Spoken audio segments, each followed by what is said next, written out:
বাহরাইনে শ্রমিকদের দেরিতে বেতন দিলে মালিকদের গুনতে হবে জরিমানা। কুয়েতে হোমমেড খাবার বিক্রি নিয়ে সতর্কতা। সৌদিতে অবৈধদের ধরতে অভিযান জোরদার। আর আমিরাতে স্কুলগুলোতে মিষ্টি জাতীয় খাবার আনতে মানা।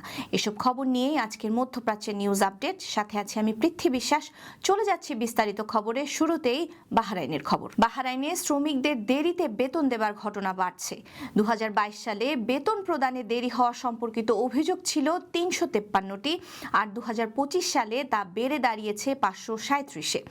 এমন বাস্তবতায় বাহরাইনের শ্রম মন্ত্রণালয় সরকারিভাবে প্রাইভেট সেক্টরের নিয়োগকর্তাদের শ্রমিকদের দেরিতে বেতন দেওয়ার বিষয়ে সতর্ক করেছে। মন্ত্রণালয় জোর দিয়ে বলেছে, নিয়োগকর্তারা শ্রম আইন অনুযায়ী সময় মতো কর্মচারীদের বেতন দিতে বাধ্য এবং বারবার দেরিতে বেতন প্রদান শ্রম আইনের স্পষ্ট লঙ্ঘন। মন্ত্রণালয়ের বক্তব্যে বলা হয়েছে, শ্রমিকদের বেতন অবশ্যই অনুমোদিত ব্যাংক অথবা লাইসেন্সপ্রাপ্ত পেমেন্ট সার্ভিস প্রোভাইডারের মাধ্যমে পরিশোধ করতে হবে। এতে শ্রমিকরা সময় মতো বেতন পাবেন এবং শ্রমবাজার নিয়ন্ত্রক কর্তৃপক্ষের সঙ্গে সমন্বয়ের মাধ্যমে বেতন প্রদানে অনিয়ম সহজেই শনাক্ত করা সম্ভব হবে।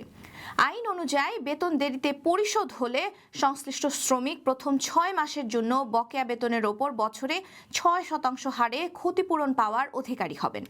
পরবর্তী প্রতিটি মাসে এই হার আরও 1% করে বাড়বে, যা সর্বোচ্চ 12% পর্যন্ত হতে পারে। নিউজ অব বাহরাইনের খবরে বলা হয়েছে, শ্রমিকরা বেতন সংক্রান্ত অভিযোগ জানাতে অনলাইনে তাওয়াসুল প্ল্যাটফর্মের মাধ্যমে সরাসরি মন্ত্রণালয় কিংবা নির্ধারিত অন্যান্য মাধ্যমে অভিযোগ দাখিল করতে পারবেন। কুয়েতের বাণিজ্য ও শিল্প মন্ত্রণালয় বাড়িতে রান্না করে খাবার বানিয়ে তা বিক্রি করার ব্যাপারে বিক্রেতাদের কঠোরভাবে সতর্ক করেছে। আরব টাইমসের খবরে বলা হয়েছে, আইন অমান্য করে স্বাস্থ্য বা বাণিজ্য সংক্রান্ত অনুমোদন ছাড়া যারা বাড়িতে রান্না করে এবং তা বাহিরে বিক্রি করে তারা কঠোর শাস্তির সম্মুখীন হবে, যার মধ্যে জরিমানা, গ্রেফতার বা উভয়ই অন্তর্ভুক্ত থাকতে পারে। সামাজিক মাধ্যম সহ বিভিন্ন প্ল্যাটফর্মে বাড়িতে রান্না করে বিক্রির বিজ্ঞাপনগুলোর ওপর নজর রাখার মাধ্যমে এই হোম কুকিং উদ্যোগগুলোকে শনাক্ত করা হবে। এছাড়া এসব ব্যবসা পরিচালনার জন্য বাণিজ্যিক অনুমতির পাশাপাশি সাধারণ খাদ্য ও পুষ্টি কর্তৃপক্ষ থেকে স্বাস্থ্য লাইসেন্স আবশ্যক। শুধুমাত্র সাধারণ বাণিজ্যিক লাইসেন্স দিয়ে বাড়ির পরিবেশে কাজ করা সম্পূর্ণ অবৈধ। এই পদক্ষেপ খাদ্য নিরাপত্তা বজায় রাখা সাথে জনস্বাস্থ্যের ঝুঁকি কমানোর উদ্দেশ্যেই নেওয়া হয়েছে। সৌদি আরবে অবৈধদের ধরতে অভিযান জোরদার করা হয়েছে। গেল সপ্তাহে দেশটির যৌথ বাহিনীর নিরাপত্তা অভিযানে মোট 20,237 জন অবৈধ অভিবাসীকে গ্রেফতার করা হয়েছে। সৌদি গেজেটের খবরে বলা হয়েছে, গত 29 জানুয়ারি থেকে 4 ফেব্রুয়ারি পর্যন্ত এই অভিযান পরিচালনা করা হয়, যাদের মধ্যে 12,687 জন আবাসিক আইন লঙ্ঘনের অভিযোগে, 4,318 জন সীমান্ত নিরাপত্তা আইন ভাঙার কারণে এবং 3,232 জন শ্রম আইন লঙ্ঘনের জন্য আটক হয়েছে।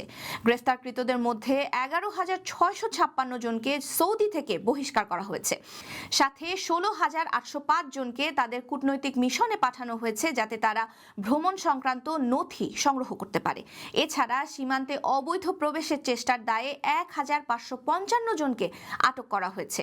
আটককৃতদের মধ্যে 40% ইয়েমেনি নাগরিক, 57% ইথিওপিয়ান নাগরিক এবং বাকি 3% অন্যান্য দেশের নাগরিক। বাদবাকি 3%-এর মধ্যে কোনো বাংলাদেশি আছেন কিনা সে ব্যাপারে কোনো নিশ্চিত খবর জানানো হয়নি। দেশটিতে কাজ করেন প্রায় 35 লক্ষ প্রবাসী বাংলাদেশি। সংযুক্ত আরব আমিরাতে স্কুলগুলোতে মিষ্টি জাতীয় খাবার নেয়ার ব্যাপারে নতুন নিষেধাজ্ঞা জারি করা হয়েছে।